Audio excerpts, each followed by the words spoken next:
കാതിലെത്തും പത്രങ്ങൾ media one podcast ആരംഭിക്കുകയാണ്. ഇന്ന് 2024 ജനുവരി 6 തിങ്കളാഴ്ച. ഞാൻ PT Nasar. PV Anwar MLA അറസ്റ്റിലായതാണ് ഇന്നത്തെ പത്രങ്ങളുടെ കോഴിക്കോടൻ പതിപ്പുകളിൽ പ്രധാന വാർത്ത. നിലമ്പൂരിലെ കരുളായി വനത്തിൽ ആദിവാസി യുവാവ് കാട്ടാനയുടെ ആക്രമണത്തിൽ കൊല്ലപ്പെട്ടതിനെ തുടർന്നുണ്ടായ പ്രതിഷേധവും വനം വകുപ്പിൻ്റെ ഓഫീസിൽ കാണിച്ച കടുത്ത രോഷവുമൊക്കെയാണ് അൻവറിൻ്റെ അറസ്റ്റിലെത്തിച്ചത്. മനോരമയിലും മാധ്യമത്തിലും അതാണ് ലീഡ് വാർത്ത. പക്ഷെ മാതൃഭൂമിയിൽ അഭിമന്യു വധക്കേസാണ്. കേസ് നടത്തിപ്പിൻ്റെ നിരീക്ഷണത്തിന് CPM പ്രത്യേക സംവിധാനം ഏർപ്പെടുത്തുന്നുവെന്ന്. പെരിയ ഇരട്ടക്കൊലക്കേസിലെ പ്രതികൾക്ക് കണ്ണൂർ ജയിലിൽ P. ജയരാജൻ്റെ നേതൃത്വത്തിൽ പാർട്ടിക്കാർ ആചാരപരമായ സ്വീകരണം കൊടുക്കുന്നതും പത്രങ്ങളിലുണ്ട്. കേൾക്കാം വാർത്തകൾ.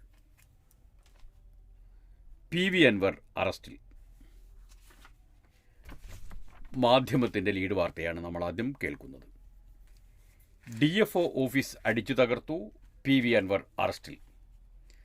അറസ്റ്റ് രാത്രി വീട് വളഞ്ഞ് 14 ദിവസത്തേക്ക് റിമാൻഡ് ചെയ്തു. നിലമ്പൂർ DFO ഓഫീസിലേക്ക് democratic movement of Kerala DMK നടത്തിയ മാർച്ച് സംഘർഷത്തിൽ കലാശിച്ചതിനെ തുടർന്ന് PV അൻവർ MLA അറസ്റ്റിൽ. രാത്രി 9:45 ഒതായിയിലെ വീട്ടിൽ വെച്ച് നിലമ്പൂർ DYSP ബാലചന്ദ്രനാണ് അദ്ദേഹത്തെ അറസ്റ്റ് ചെയ്തത്. Nilambur first class judicial magistrate മുമ്പാകെ ഹാജരാക്കിയ അൻവറിനെ 14 ദിവസത്തേക്ക് റിമാൻഡ് ചെയ്തു. തുടർന്ന് തവനൂർ സെൻട്രൽ ജയിലിലേക്ക് അയച്ചു. തവനൂരാണ് KT ജലീലിൻ്റെ നാട്ടിൽ പുതിയ ജയിലുമാണ്. രാത്രി 8:30 ഉയർന്ന പോലീസ് ഉദ്യോഗസ്ഥരുടെ നേതൃത്വത്തിൽ അൻവറിൻ്റെ ഒതായിലെ വീട് വളയുകയായിരുന്നു. MLAയെ അറസ്റ്റ് ചെയ്യുമെന്ന വാർത്ത പരന്നതോടെ നാട്ടുകാരും DMK പ്രവർത്തകരും വീടിൻ്റെ പരിസരങ്ങളിൽ തമ്പടിച്ചു. ഇതോടെ പോലീസ് അറസ്റ്റ് നീട്ടിക്കൊണ്ടുപോയി.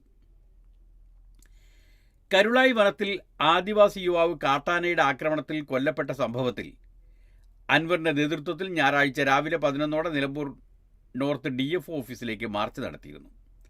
മാർച്ച് സംഘർഷത്തിൽ കലാശിക്കുകയും DFO ഓഫീസിൻ്റെ പൂട്ട് തകർത്ത് ഉള്ളിൽ കയറിയ പ്രവർത്തകർ ഫർണിച്ചർ തകർക്കുകയും ചെയ്തു.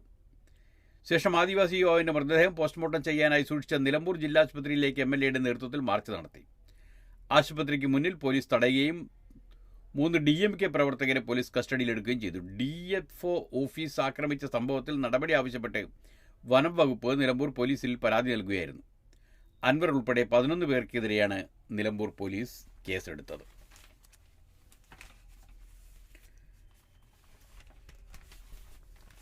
ചുമത്തിയത് ജാമ്യമില്ലാ വകുപ്പുകളാണ് എന്ന് മനോരമ വാർത്തയിലുണ്ട്. അവർക്കായി ആ മരണം.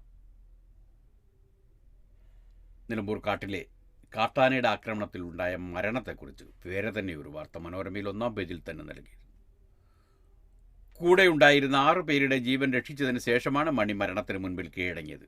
ആന തൊട്ട് മുൻപിലെത്തിയപ്പോൾ ഒക്കത്തുണ്ടായിരുന്ന 2.5 വയസ്സുകാരി മകളെ ബന്ധു മനീഷിന് കൈമാറി കൂടെയുണ്ടായിരുന്ന 6 പേരോടും ഓടി രക്ഷപ്പെടാനാണ് മണി പറഞ്ഞത്. ആനയുടെ ശ്രദ്ധ തന്നിലേക്ക് മാത്രം മാറ്റാനായിരുന്നു ഇത്. രക്ഷപ്പെടാൻ മാർഗമില്ലാതെ മുന്നിൽപ്പെട്ട മണിയെ ആന തുമ്പിക്കൈകൊണ്ട് വരിഞ്ഞു മുറുക്കിയെടുത്ത ശേഷം ചുഴറ്റി എറിഞ്ഞു. 2ാമത്തെ മകൾ മിനിയെ പാലേമാട് പട്ടികവർഗ വികസന വകുപ്പിൻ്റെ ഹോസ്റ്റലിലാക്കാനാണ് മണി കാടിറങ്ങിയത്. മക്കളായ മാധുരി, മനുകൃഷ്ണ, ബന്ധുക്കൾ ഉൾപ്പെടെ 20 പേർ കൂടെയുണ്ടായിരുന്നു. വൈകിട്ട് 6:30 ജീപ്പിൽ കണ്ണിക്കൈയിൽ തിരിച്ചെത്തിയ ഇവർ 2 സംഘങ്ങളായി പിരിഞ്ഞാണ് താമസ സ്ഥലത്തേക്ക് നടത്തം തുടങ്ങിയത്. മണിയുടെ സംഘത്തിൽ മക്കളും ഭാര്യ, പിതാവ് ചെറിയ കണ്ണൻ, ബന്ധുക്കളായ മനീഷ്, ബിജേഷ്, യതിൻ പ്രസാദ്, ബിജു എന്നിവരുമാണ് ഉണ്ടായിരുന്നത്. പുഴ കടന്ന് 1.5 കിലോമീറ്റർ ദൂരം എത്തിയപ്പോഴാണ് സംഘം ആനയ്ക്ക് മുന്നിൽപ്പെട്ടത്. മണിയുടെ സംസ്കാരം നടത്തി. ഭാര്യ മാതി, മക്കൾ മീനാക്ഷി, മീന, മീര, മാധുരി, മനുകൃഷ്ണ. 13 വയസ്സുള്ള മീനാക്ഷി സെറിബ്രൽ പാൾസി രോഗിയാണ്. മണിയുടെ കുടുംബത്തിന് വനം വകുപ്പ് 10 ലക്ഷം രൂപ നഷ്ടപരിഹാരം പ്രഖ്യാപിച്ചു. ഭാര്യയ്ക്ക് താൽക്കാലിക ജോലിയും ഭിന്നശേഷിക്കാരിയായ മകളുടെ ചികിത്സയ്ക്ക് സഹായവും നൽകും. അങ്ങനെയത്. അഭിമന്യു വധക്കേസ് നിരീക്ഷിക്കാൻ CPM. 6ാം വർഷം വെളിപാട്, വീഴ്ചയിൽ അതൃപ്തി, എം സ്വരാജിന് മേൽനോട്ട ചുമതല. മാതൃഭൂമിയുടെ ലീഡ് വാർത്ത ഇതാണ്. അഭിമന്യു വധക്കേസ്. പി കെ മണികണ്ഠൻ തിരുവനന്തപുരത്ത് നിന്ന് റിപ്പോർട്ട് ചെയ്യുന്നതാണ്. തിരുവനന്തപുരം. അഭിമന്യു വധക്കേസ് നടത്തിപ്പിൽ CPIM എറണാകുളം ജില്ലാ കമ്മിറ്റി വീഴ്ച വരുത്തിയതിൽ സംസ്ഥാന നേതൃത്വത്തിന് അതൃപ്തി. വിചാരണ വേഗത്തിലാക്കണമെന്നാവശ്യപ്പെട്ട് അഭിമന്യുവിൻ്റെ അമ്മ ഭൂപതി ഡിസംബറിൽ ഹൈക്കോടതിയെ സമീപിച്ചതോടെ പാർട്ടിയിൽ കേസിന്റെ മേൽനോട്ട ചുമതല സംസ്ഥാന സെക്രട്ടേറിയറ്റ് അംഗം എം സ്വരാജിനെ ഏൽപ്പിച്ചു.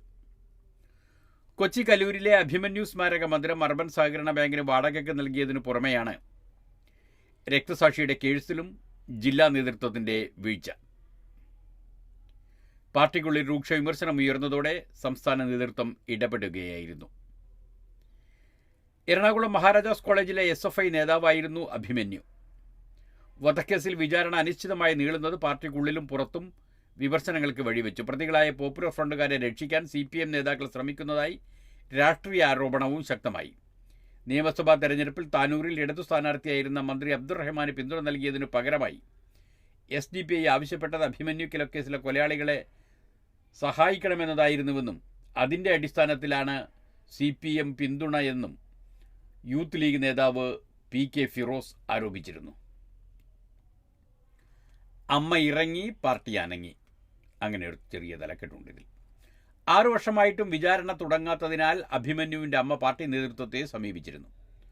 തുടർന്ന് ഭൂപതിക്ക് വേണ്ടി ഹൈക്കോടതിയിൽ ഹർജി സമർപ്പിക്കാൻ പാർട്ടി നേതാവ് കൂടിയ അഡ്വക്കേറ്റ് അരുൺകുമാറിനെ CPM ചുമതലപ്പെടുത്തി. ജില്ലാ കമ്മിറ്റിക്കാണ് കേസ് നടത്തിപ്പിന് ഉത്തരവാദിത്തം. പെരിയ കേസ് പോലെ CPM പ്രതിക്കൂട്ടിലായ കേസുകളിൽ നീതി നിർവഹണം വേഗത്തിലായെങ്കിലും രക്തസാക്ഷികളുടെ കേസുകളിൽ നീതി വൈകുന്നുവെന്നാണ് പാർട്ടിക്കുള്ളിലെ ആരോപണം.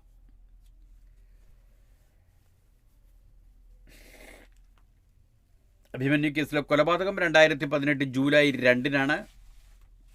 കുറ്റപത്രം നൽകിയത് 2018 സെപ്റ്റംബറിലാണ്. 162 സാക്ഷികളിൽ പലരും ഇപ്പോഴും സ്ഥലത്തില്ല. ഇതിനിടെ പോസ്റ്റ്മോർട്ടം റിപ്പോർട്ട് ഉൾപ്പെടെയുള്ള നിർണായക രേഖകൾ കാണാതായി. ഇതിൽ ദുരൂഹതയുണ്ടെന്ന് അഭിമന്യുവിൻ്റെ സഹോദരൻ പരിജിത്ത് ആരോപിച്ചിരുന്നു. അങ്ങനെ പോകുന്നു ഈ കേസുകൾ. അതിനൊക്കെ ഇടയിൽ പെരിയ ഇരട്ടക്കൊലക്കേസിലെ പ്രതികൾ കണ്ണൂർ സെൻട്രൽ ജയിലിൽ എത്തിയിരിക്കുന്നു. കണ്ണൂർ സെൻട്രൽ ജയിലിൽ എത്തിയവർക്ക് കമ്മ്യൂണിസ്റ്റ് മാർക്സിസ്റ്റ് പാർട്ടിയുടെ കണ്ണൂരിലെ നേതാക്കൾ ആചാരപരമായ സ്വീകരണവും നൽകിയിരിക്കുന്നു. പെരിയ കൊലക്കേസ് കുറ്റവാളികൾ കണ്ണൂർ ജയിലിൽ സ്വീകരിക്കാൻ പുസ്തകങ്ങളുമായി P. ജയരാജൻ, ലാൽ സലാം എന്നാണ് മാധ്യമത്തിൻ്റെ തലക്കെട്ട്. ജയിലറെ കാട്ടി പേടിപ്പിക്കേണ്ട, പെരിയ ഇരട്ടക്കൊലക്കേസ് പ്രതികൾക്ക് കണ്ണൂർ സെൻട്രൽ ജയിലിന് മുന്നിൽ അഭിവാദ്യ മുദ്രാവാക്യം എന്ന് മാതൃഭൂമിയിലെ വാർത്ത വായിക്കാം. ജയിലറെ കാട്ടി പേടിപ്പിക്കേണ്ട, ലാൽ സലാം പ്രിയ സഖാക്കളെ, നിങ്ങൾക്ക് അഭിവാദ്യങ്ങൾ. പെരിയ ഇരട്ടക്കൊലക്കേസ് പ്രതികളെ എത്തിച്ചപ്പോൾ കണ്ണൂർ സെൻട്രൽ ജയിലിന് മുന്നിൽ മുദ്രാവാക്യമുയർന്നു. 2 കൊലക്കേസുകളിൽ പ്രതിയും ജയിൽ ഉപദേശക സമിതി അംഗവും CPM സംസ്ഥാന സമിതി അംഗവുമായ P. ജയരാജന്റെ സാന്നിധ്യത്തിലാണ് പാർട്ടി പ്രവർത്തകർ മുദ്രാവാക്യം വിളിച്ചത്. പ്രതികളുടെ നാളുൾപ്പെട്ട പള്ളിക്കര ഉദുമ ഭാഗത്ത് CPM പ്രാദേശിക നേതാക്കളായ മധു മുതിയാക്കൽ, VV സുകുമാരൻ തുടങ്ങിയവർക്കൊപ്പം കേസിൽ 20-ാം പ്രതിയായ മുൻ MLA KV കുഞ്ഞിരാമൻ്റെ മകൾ മാളവികയും ജയിലിന് മുന്നിൽ എത്തിയിരുന്നു. പെരിയ കേസിൽ ശിക്ഷിക്കപ്പെട്ട മുഴുവൻ പേരെയും കാണാൻ തന്നെയാണ് ജയിലിലെത്തിയതെന്ന് P. ജയരാജൻ പറഞ്ഞു. KV കുഞ്ഞിരാമനും താനും ഒരേ കാലഘട്ടത്തിൽ MLA ആയവരാണ്. Kanhangad block panchayat president K. Manikandan CPMന്റെ ഏരിയ സെക്രട്ടറി ആയിരുന്നു. അവർ ഉൾപ്പെടെ 5 സഖാക്കളെ കണ്ടിട്ടാണ് ജയിലിൽ നിന്നും ഇറങ്ങിയത്. അവർക്ക് താൻ എഴുതിയ മുസ്ലിം രാഷ്ട്രീയവും രാഷ്ട്രീയ ഇസ്ലാമും എന്ന പുസ്തകവും നൽകി. ജയിലിലുള്ള പ്രതികൾ നിയമപരമായ പോരാട്ടത്തിൻ്റെ വഴി തേടും. കമ്മ്യൂണിസ്റ്റുകാരെ തടവറ കാട്ടി ആരും പേടിപ്പിക്കാൻ വരേണ്ട. രാഷ്ട്രീയ കൊലപാതകങ്ങൾ അവസാനിപ്പിക്കണമെന്നാണ് CPMന്റെ ആഗ്രഹം. 2020 വെഞ്ഞാറമൂടിൽ 2 CPM പ്രവർത്തകർ കൊല ചെയ്യപ്പെട്ടു. CPM വിരുദ്ധ ജ്വരം ബാധിച്ച മാധ്യമങ്ങൾ അത് കാണുന്നില്ലെന്നും P. ജയരാജൻ പറഞ്ഞു. 25 മിനിറ്റ് ജയിലിനുള്ളിൽ ചെലവഴിച്ചാണ് അദ്ദേഹം പുറത്തിറങ്ങിയത്. യൂത്ത് കോൺഗ്രസ് പ്രവർത്തകരായ കൃപേഷ്, ശരത് ലാൽ എന്നിവരെ കൊലപ്പെടുത്തിയ കേസിൽ ശിക്ഷിക്കപ്പെട്ട 14 പ്രതികളെയും കണ്ണൂർ സെൻട്രൽ ജയിലിൽ എത്തിച്ചു. CPM പ്രവർത്തകരും അനുഭാവികളുമായ 10 പ്രതികൾക്ക് ജീവപര്യന്തം തടവും. CPM മുൻ MLA KV Kunhiraman, Kanhangad block panchayat president K Manikandan എന്നിവർ ഉൾപ്പെടെയുള്ള 4 പ്രതികൾക്ക് 5 വർഷം തടവുമാണ് ശിക്ഷ. അങ്ങനെ അത് കഴിഞ്ഞു. ഇതിനിടയിൽ ഇന്നത്തെ പത്രങ്ങളിൽ ഉള്ളതിൽ വെച്ച് ഏറ്റവും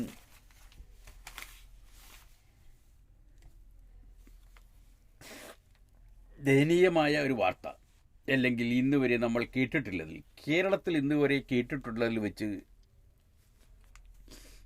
ഏറ്റവും നാണക്കേട് തോന്നിക്കുന്ന ഒരു വാർത്ത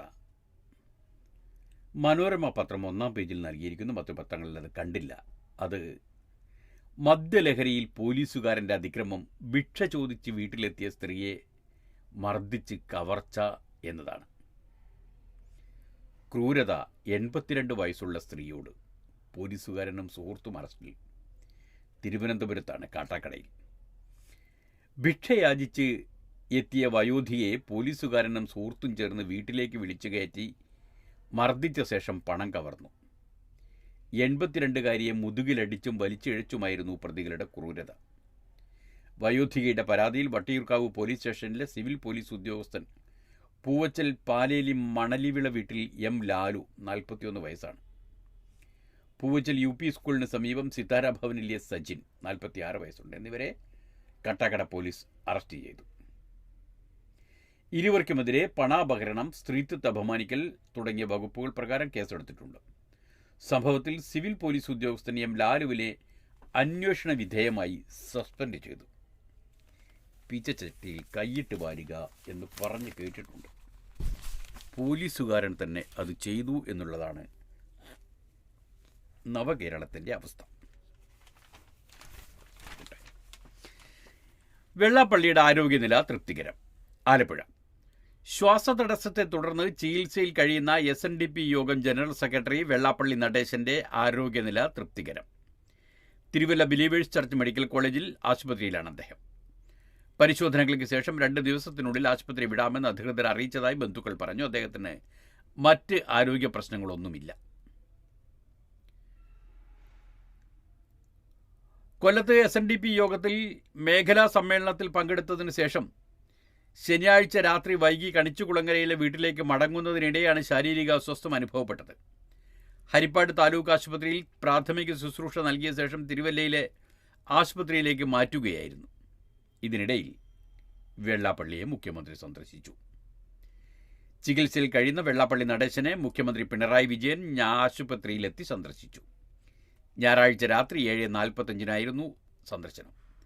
തീവ്രപരിചരണ വിഭാഗത്തിലുള്ള വെള്ളാപ്പള്ളിയുമായി 15 മിനിറ്റോളം മുഖ്യമന്ത്രി സംസാരിച്ചു. പരമാവധി വിശ്രമിക്കണമെന്ന് മുഖ്യമന്ത്രി പറഞ്ഞു. വേഗം സുഖം പ്രാപിക്കട്ടെ എന്ന് ആശംസിച്ചാണ് പിണറായി മടങ്ങിയത്. പരമാവധി വിശ്രമിക്കണം എന്ന് പറഞ്ഞാൽ മൂപ്പരല്ലാതെ വേറെ ആരോടും സംസാരിക്കരുതെന്നായിരിക്കും ചിലപ്പോൾ. മൂപ്പർക്ക് തീവ്രപരിചരണ വിഭാഗത്തിൽ കയറി സംസാരിക്കാം 15 മിനിറ്റ്, എന്നിട്ട് പിന്നെ പറയാം പരമാവധി വിശ്രമിക്കണം. തിരക്കിടില്ല. വെള്ളാപ്പള്ളിയുടെ മകൻ തുഷാർ വെള്ളാപ്പള്ളിയും ഭാര്യ ആശയും ഒപ്പമുണ്ടായിരുന്നു. വെള്ളാപ്പള്ളി മന്ത്രിമാരായ സജി ചെറിയാൻ, വീണ ജോർജ്, മുൻ പ്രതിപക്ഷ നേതാവ് രമേശ് ചെന്നിത്തല എന്നിവരും സന്ദർശിച്ചു.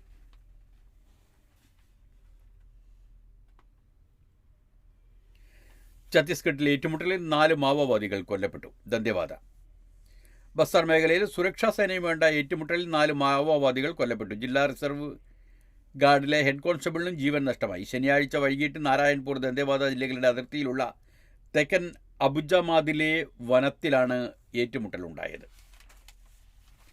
മന്ത്രിമാറ്റം വേണ്ട, CPM വഴങ്ങി NCP. കൊച്ചിയിൽ നിന്ന് മാതൃഭൂമിയിലുള്ള വാർത്ത. മന്ത്രിസ്ഥാനത്ത് നിന്ന് AK ശശീന്ദ്രനെ മാറ്റി പകരം തോമസ് കെ തോമസിനെ വെക്കണമെന്ന പാർട്ടിയുടെ ആവശ്യം ഇനി NCP മുഖ്യമന്ത്രി പിണറായി വിജയന് മുന്നിൽ ഉന്നയിക്കില്ല. ഞായറാഴ്ച ഭാരവാഹി യോഗത്തിൽ ഇക്കാര്യം സംസ്ഥാന അധ്യക്ഷൻ PC ചാക്കോ മുന്നോട്ട് വെച്ചതോടെ പാർട്ടിയെ ഉരച്ചിരുന്ന വലിയ പ്രശ്നത്തിന് പരിഹാരമായി. മന്ത്രിമാറ്റത്തിന് മുഖ്യമന്ത്രി തയ്യാറായില്ലെങ്കിൽ ശശീന്ദ്രനെ മന്ത്രിസ്ഥാനത്ത് നിന്ന് രാജിവെപ്പിച്ച് പ്രതിഷേധിക്കാനായിരുന്നു കഴിഞ്ഞ സംസ്ഥാന എക്സിക്യൂട്ടീവ് യോഗത്തിൽ തീരുമാനിച്ചിരുന്നത്. അതിൻ്റെ ഭാഗമായി തോമസ് കെ തോമസ് മുഖ്യമന്ത്രിയെ കണ്ട് ഒരിക്കൽ കൂടി ചർച്ച നടത്തിയിരുന്നു. എന്നാൽ മന്ത്രിമാറ്റം സാധ്യമല്ലെന്ന് ഉറച്ച തീരുമാനത്തിലായിരുന്നു മുഖ്യമന്ത്രി. ഇതിനിടെ കുട്ടനാട് സീറ്റ് അടുത്ത തെരഞ്ഞെടുപ്പിൽ CPIM തിരിച്ചെടുക്കണമെന്ന രാഷ്ട്രീയ ആവശ്യം ചർച്ചയ്ക്ക് ഉയർന്നു. ഈ ആവശ്യവുമായി SNDP യോഗം ജനറൽ സെക്രട്ടറി വെള്ളാപ്പള്ളി നടേശൻ തന്നെ രംഗത്ത് വന്നു. മന്ത്രിമാറ്റത്തിനായി മുന്നണിയിൽ പ്രശ്നങ്ങൾ ഉണ്ടാക്കിയാൽ കുട്ടനാട് സീറ്റ് തന്നെ CPIM കൊണ്ടുപോകുമെന്ന് ശശീന്ദ്രൻ വിഭാഗം തോമസ് കെ തോമസിനെ ധരിപ്പിച്ചതോടെ മന്ത്രി കസേരയ്ക്ക് വേണ്ടിയുള്ള ആവശ്യം ഉപേക്ഷിക്കാൻ അദ്ദേഹം തയ്യാറായി. മന്ത്രി മാറ്റത്തിന് വേണ്ടി NCP ദേശീയ അധ്യക്ഷൻ ശരത് പവാറിനെ ഇടപെടുവിച്ചുവെങ്കിലും ഫലം കണ്ടില്ല. ആവശ്യം അംഗീകരിക്കാനാവില്ലെന്ന തീരുമാനമാണ് ജനറൽ സെക്രട്ടറിയുടെ ചുമതലയുള്ള CPM പോളിറ്റ് ബ്യൂറോ അംഗം പ്രകാശ് കാരാട്ട് പവാറിനെ അറിയിച്ചത്.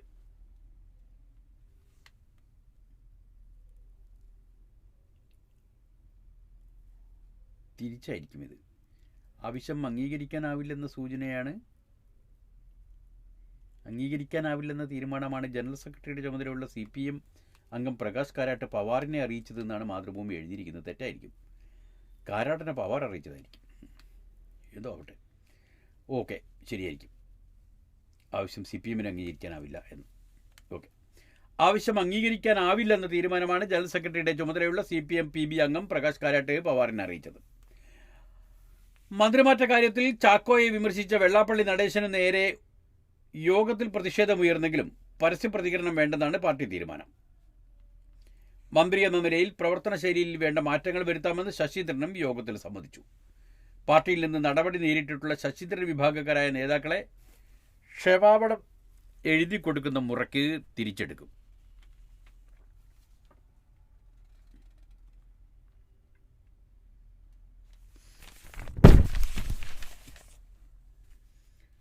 മന്ത്രിമാറ്റം NCP പിന്മാറുന്നു.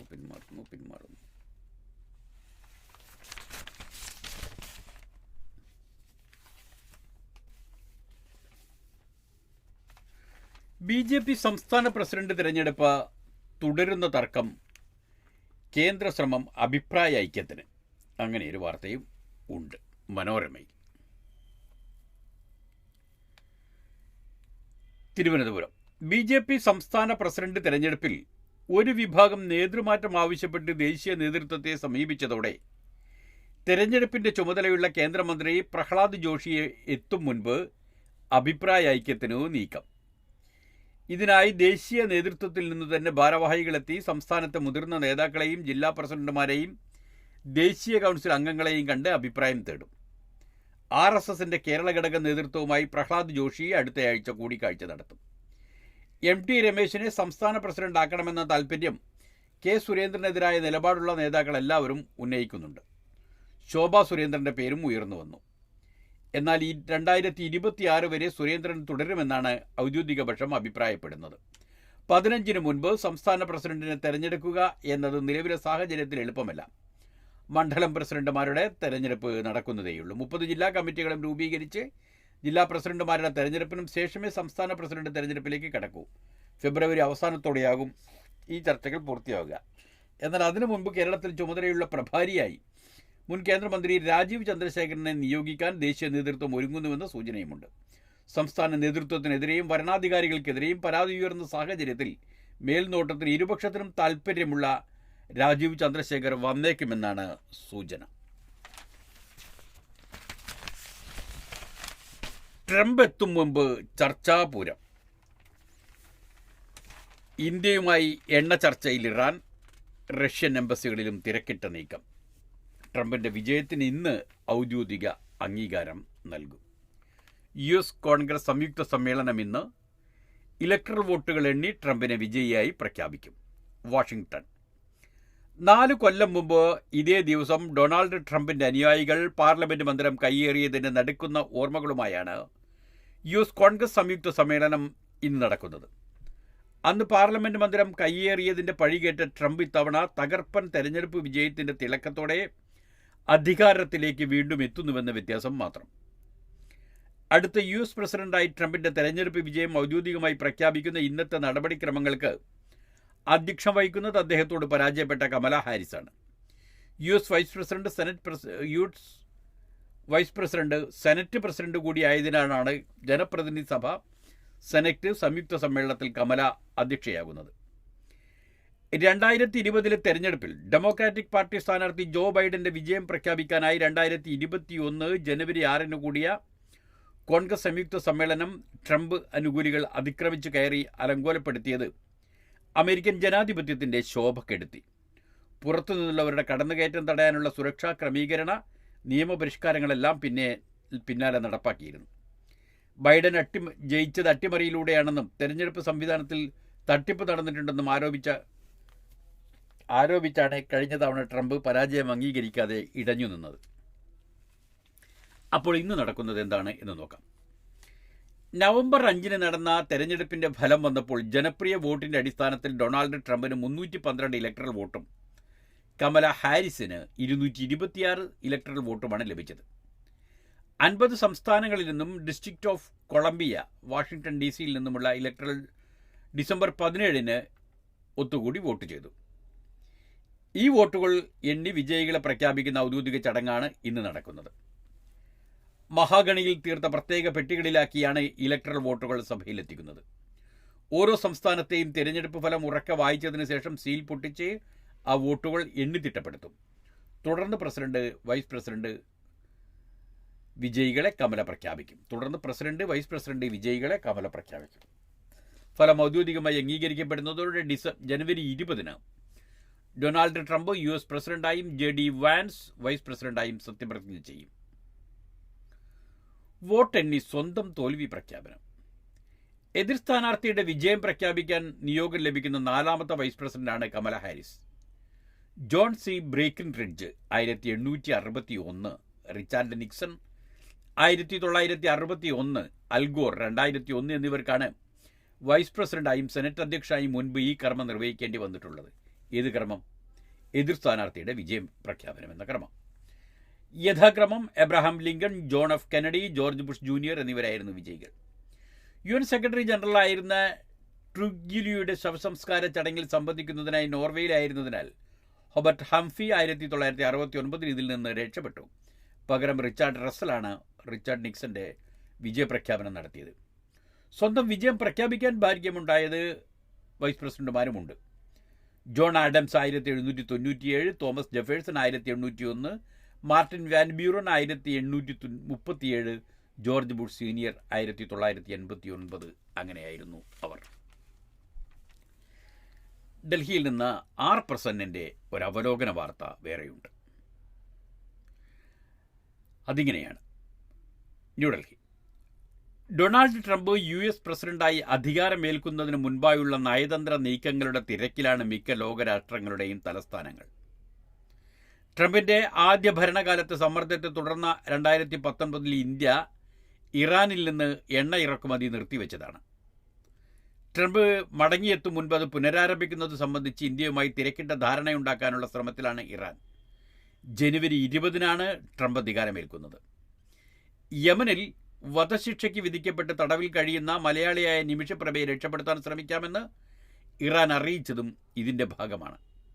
യമൻ്റെ നല്ലൊരു പ്രദേശം കൈയടക്കി വച്ചിരിക്കുന്ന ഹൂതി വിപ്ലവ സംഘങ്ങളുടെ മേൽ ഇറാനുള്ള സ്വാധീനം ഉപയോഗിച്ചതിന് ശ്രമിക്കാമെന്നാണ് ഇറാൻ അറിയിച്ചത്. ഇറാനിലെ ചാബഹാർ തുറമുഖത്തിൽ ഇന്ത്യയുടെ വാണിജ്യ സാന്നിധ്യം ഉറപ്പിച്ചു കിട്ടുന്നതിനും ഇറാന് താൽപ്പര്യമുണ്ട്.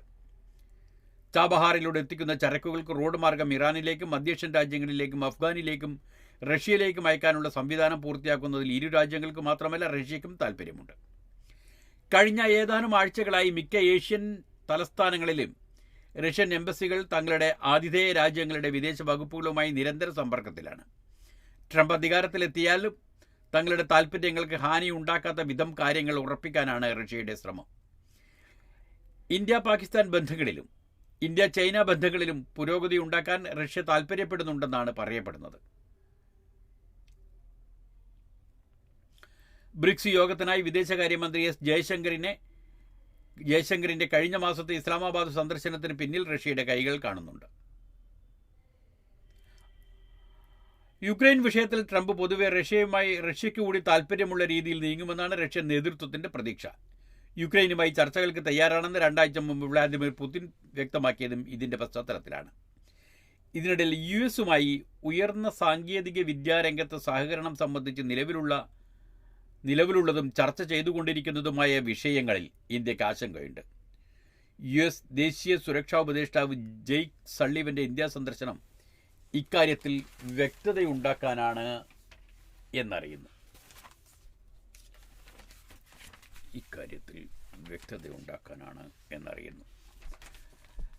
ഗസ വെടിനിർത്തൽ ചർച്ചയിൽ പുരോഗതിയെന്ന് റിപ്പോർട്ട്. മാധ്യമത്തിൻ്റെ അന്താരാഷ്ട്ര വിഭാഗത്തിലേക്ക് കിടക്കുകയാണ് നമ്മൾ. 3 ദിവസത്തിനിടെ മേഖലയിൽ 100-ലേറെ തവണയാണ് ഇസ്രായേൽ ബോംബിട്ടത്. Gaza city. വെടിനിർത്തൽ ചർച്ചകൾ പുരോഗമിക്കവേ ഗസയിൽ കൂട്ടക്കുരുതി തുടർന്ന് ഇസ്രായേൽ സേന 3 ദിവസത്തിനിടയിൽ മേഖലയിൽ 100-ലേറെ തവണയാണ് ബോംബിട്ടത്. നിരവധി സ്ത്രീകളും കുട്ടികളും അടക്കം 200-ലധികം പേർ കൊല്ലപ്പെട്ടു. 24 മണിക്കൂറിനുള്ളിൽ മാത്രം 88 പേർ കൊല്ലപ്പെടുകയും 208 പേർക്ക് പരിക്കേൽക്കുകയും ചെയ്തതായി ഗസ ആരോഗ്യ മന്ത്രാലയം അറിയിച്ചു. കൊല്ലപ്പെട്ടവരിൽ മാധ്യമപ്രവർത്തകൻ മുഹമ്മദ് ഹിജാസിയും ഉൾപ്പെടും. ഇതിനിടെ അതിശൈത്യം കാരണം ഒരു നവജാത ശിശു കൂടി ഗസയിൽ മരിച്ചു. ഇസ്രായേൽ വംശഹത്യക്കെതിരെ തണുപ്പിൽ മരവിച്ച് മരിക്കുന്ന 8ാമത്തെ കുഞ്ഞാണിത്. അതേസമയം ഖത്തറിലെ ദോഹയിൽ നടക്കുന്ന വെടിനിർത്തൽ ചർച്ചയിൽ പുരോഗതിയുണ്ടെന്ന് ടൈംസ് ഓഫ് ഇസ്രായേൽ പത്രം റിപ്പോർട്ട് ചെയ്തു. ചർച്ചയിൽ പങ്കെടുക്കാൻ ഇസ്രായേൽ രഹസ്യാന്വേഷണ ഏജൻസിയായ മൊസാദിന്റെ തലവൻ ഡേവിഡ് ബർണിയെ തിങ്കളാഴ്ച ഖത്തറിലേക്ക് പോകുമെന്നാണ് വിവരം. ഇസ്രായേലും ഹമാസും തമ്മിലുള്ള ഭിന്നതകൾ പരിഹരിച്ചുവെന്ന് പലസ്തീന്റെ രഹസ്യ വൃത്തങ്ങളെ ഉദ്ധരിച്ച് അൽ അറബി അൽ ജദീദ് വാർത്താ പോർട്ടൽ അറിയിച്ചു. അന്തിമ തീരുമാനത്തിനായി ഇസ്രായേൽ പ്രധാനമന്ത്രി ബെന്യാമിൻ നെതന്യാഹുവിനെ കാത്തിരിക്കുകയാണെന്നും റിപ്പോർട്ട് പറയുന്നു. വെടിനിർത്തൽ കരാർ സംബന്ധിച്ച് അന്തിമ തീരുമാനമെടുക്കുന്നതിന് മുന്നോടിയായി നെതന്യാഹു ജെറൂസലേമിലെ ഓഫീസിൽ പ്രമുഖ മന്ത്രിമാരുടെ യോഗം വിളിച്ചു. അതേസമയം ചർച്ചയിൽ പുരോഗതി ഉണ്ടായില്ലെന്ന് ഇസ്രായേൽ സർക്കാർ മാധ്യമമായ കാൻ അറിയിച്ചു. ഖത്തറിന്റെയും ഈജിപ്തിന്റെയും മധ്യസ്ഥതയിലാണ് വെടിനിർത്തൽ ചർച്ചകൾ പുരോഗമിക്കുന്നത്. ബന്ദികളെ മോചിപ്പിക്കണമെന്നാവശ്യപ്പെട്ട് ഇസ്രായേലിൽ ശക്തമായ പ്രതിഷേധം നടന്നു. തെല്ലവീവിലെ പ്രതിരോധ മന്ത്രാലയത്തിന് പുറത്താണ് പ്രതിഷേധ പ്രകടനം നടന്നത്. പ്രതിഷേധക്കാരുമായി പോലീസ് ഏറ്റുമുട്ടി. അധിനിവേശം വെസ്റ്റ് ബാങ്കിലും ഇസ്രായേൽ പലസ്തീനികൾക്കെതിരെ സൈനിക നടപടികൾ തുടരുകയാണ്. 24 മണിക്കൂറിനുള്ളിൽ കുട്ടികളും മുൻ തടവുകാരും ഉൾപ്പെടെ കുറഞ്ഞത് 20 പലസ്തീനികളെ ഇസ്രായേൽ സൈന്യം തടവിലാക്കി. അതിനിടയിൽ ബന്ദിയായ സൈനികയുടെ വീഡിയോ പുറത്തുവിട്ട് ഹമാസ്. Gaza city. ഗസയിലെ ഇസ്രായേൽ ബന്ദിയുടെ വീഡിയോ പുറത്തുവിട്ട് ഹമാസിന്റെ സായുധ വിഭാഗമായ അൽ ഖസാം ബ്രിഗേഡ്. 19കാരിയും ഇസ്രായേൽ സൈനികയുമായ ലിറി അൽബാഗിന്റെ വീഡിയോ ആണ് പുറത്തുവിട്ടത്. തന്റെ മോചനം ഉറപ്പാക്കാൻ ഇസ്രായേൽ സർക്കാരിനോട് ഹിബ്രുവിൽ ലിറി ആവശ്യപ്പെടുന്ന ദൃശ്യങ്ങളാണ് 3.5 മിനിറ്റ് വീഡിയോയിലുള്ളത്. 2023 ഒക്ടോബർ 7 ഗസ അതിർത്തിയിലെ നഹൽ സൈനിക ക്യാമ്പിൽ നിന്നാണ് മറ്റ്6 സ്ത്രീകൾക്കൊപ്പം ഹമാസ് ഇവരെ പിടികൂടിയത്. സ്വന്തം മകളെപ്പോലെ കണ്ട ലിറിയുടെ മോചനകാര്യത്തിൽ തീരുമാനമെടുക്കണമെന്ന് പ്രധാനമന്ത്രിയോടും സർക്കാർ നേതൃത്വത്തോടും കുടുംബം ആവശ്യപ്പെട്ടു. വീഡിയോ മാധ്യമങ്ങളിൽ പ്രസിദ്ധീകരിക്കാൻ ബന്ദികളുടെ കുടുംബാംഗങ്ങൾക്ക് വേണ്ടിയുള്ള hostage and missing families forum അനുമതി നൽകിയിട്ടില്ലെന്നും അവർ പറഞ്ഞു. അതേസമയം ബന്ദികളെ മോചിപ്പിക്കാൻ ഇസ്രായേൽ എല്ലാ ശ്രമവും തുടരുകയാണെന്ന് വീഡിയോയെക്കുറിച്ച് പ്രധാനമന്ത്രി ബെന്യാമിൻ നെതന്യാഹു അറിയിച്ചു. ഹമാസ് ബന്ദികളാക്കിയ 251 പേരിൽ 34 പേർ മരിച്ചതായാണ് ഇസ്രായേൽ സൈന്യത്തിന്റെ കണക്ക്.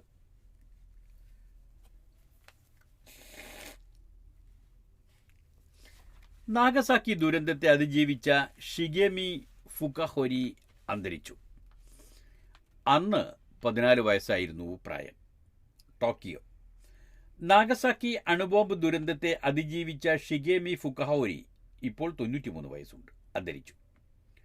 ലോകസമാധാനത്തിനായി ജീവിതം ഒഴിഞ്ഞുവെച്ച വ്യക്തിയായിരുന്നു. ഫുകുഹോരിയുടെ കുടുംബമടക്കം 10,000-ങ്ങളാണ് നാഗസാക്കി ദുരന്തത്തിൽ കൊല്ലപ്പെട്ടത്. ഫുകുഹോരിക്ക് അന്ന് 14 വയസ്സ് മാത്രമായിരുന്നു പ്രായം. ഫുകാഹോരി ബോംബ് വീണെടുത്തു നിന്ന് ഏകദേശം 3 കിലോമീറ്റർ അകലെയുള്ള ഒരു കപ്പൽശാലയിൽ ജോലി ചെയ്യുന്ന ഫുകാഹോരിക്ക് വർഷങ്ങളോളം എന്താണ് സംഭവിച്ചതെന്ന് സംസാരിക്കാൻ കഴിഞ്ഞിരുന്നില്ല. 1937 സ്പാനിഷ് ആഭ്യന്തര യുദ്ധകാലത്ത് 14 വയസ്സുള്ള ഗോർണിക്കയിൽ ബോംബാക്രമണം അതിജീവിച്ച ഒരാളെ കണ്ടുമുട്ടിയെന്ന് താൻ നേരിട്ട വേദനാജനകമായ ഓർമ്മകളെന്ന് അദ്ദേഹം. 1937 സ്പാനിഷ് ആഭ്യന്തര യുദ്ധകാലത്ത് 14 വയസ്സുള്ളപ്പോൾ ഫുകാഹോരി ആക്രമിക്കപ്പെട്ടപ്പോൾ അതേ വയസ്സുള്ളപ്പോൾ ഗോർണിക്കയിൽ ബോംബാക്രമണം അതിജീവിച്ച ഒരാളെ കണ്ടുമുട്ടിയതാണ് താൻ നേരിട്ട വേദനാജനകമായ ഓർമ്മകൾ തുറന്നു പറയാൻ അദ്ദേഹത്തെ സഹായിച്ചത്. അന്ന് ആ ദുരന്തമുഖത്ത് സഹായത്തിനുള്ള ഒരു നിലവിളി ഞാൻ കേട്ടിരുന്നു. ഉരുകുന്ന ശരീരവുമായി കരയുന്ന ഒരാളെയാണ് ഞാൻ അവിടെ കണ്ടത്. ഇന്നും എൻ്റെ ഓർമ്മകളിൽ ആ കാഴ്ചയുണ്ട്. 2019 ഫുകാഹോരി നൽകിയ അഭിമുഖത്തിലെ വാക്കുകളാണിത്. 2019 ഫ്രാൻസിസ് മാർപ്പാപ്പ നാഗസാക്കി സന്ദർശിച്ചപ്പോൾ അദ്ദേഹത്തിൻ്റെ വെളുത്ത പൂക്കൾ നൽകി സ്വീകരിച്ചത് ഫുകാഹോരിയാണ്. സമാധാനത്തിൻ്റെ വക്താക്കളായി അദ്ദേഹം കണ്ടിരുന്നത് വിദ്യാർത്ഥികളെയായിരുന്നു. അതിനൊക്കെ ഇടയിൽ ഷെയ്ഖ് ഹസീനയുടെ തെരഞ്ഞെടുപ്പ് കൃത്രിമം അന്വേഷിക്കാൻ ബംഗ്ലാദേശ്. ധാക്ക. മുൻ പ്രധാനമന്ത്രി ഷെയ്ഖ് ഹസീനയുടെ കാലത്തെ ഏതടക്കം രാജ്യത്ത് മുഴുവൻ തെരഞ്ഞെടുപ്പുകളിലെയും ക്രമക്കേടുകൾ അന്വേഷിക്കുമെന്ന് ബംഗ്ലാദേശ് തെരഞ്ഞെടുപ്പ് കമ്മീഷൻ. ഷെയ്ഖ് ഹസീനയുടെ അവാമി ലീഗ് വിജയിച്ച വിവാദമായ 2014, 18, 24 വർഷങ്ങളിലെ തെരഞ്ഞെടുപ്പുകളെക്കുറിച്ചും അന്വേഷണം നടത്തും. രാജ്യത്തെ തെരഞ്ഞെടുപ്പ് സമ്പ്രദായത്തിലെ തകർച്ചയ്ക്ക് പിന്നിലെ കാരണങ്ങൾ പരിശോധിച്ച് വിശദമായ റിപ്പോർട്ട് സമർപ്പിക്കണമെന്ന് പ്രാദേശിക തെരഞ്ഞെടുപ്പ് ഓഫീസർമാർക്ക് മുഖ്യ തെരഞ്ഞെടുപ്പ് കമ്മീഷണർ AMM നസിറുദ്ദീൻ നിർദ്ദേശം നൽകി. ക്രമക്കേടുകൾ കണ്ടെത്താനാണ് പ്രധാനമായും ആവശ്യപ്പെട്ടിരിക്കുന്നതെന്ന് ധാക്ക ട്രിബ്യൂൺ പത്രം റിപ്പോർട്ട് ചെയ്തു. ഇതോടുകൂടി ഇന്നത്തെ വാർത്തകൾ അവസാനിക്കുന്നു. നാളത്തെ വാർത്തകൾ നാളെ കേൾക്കാം. നന്ദി, നമസ്കാരം.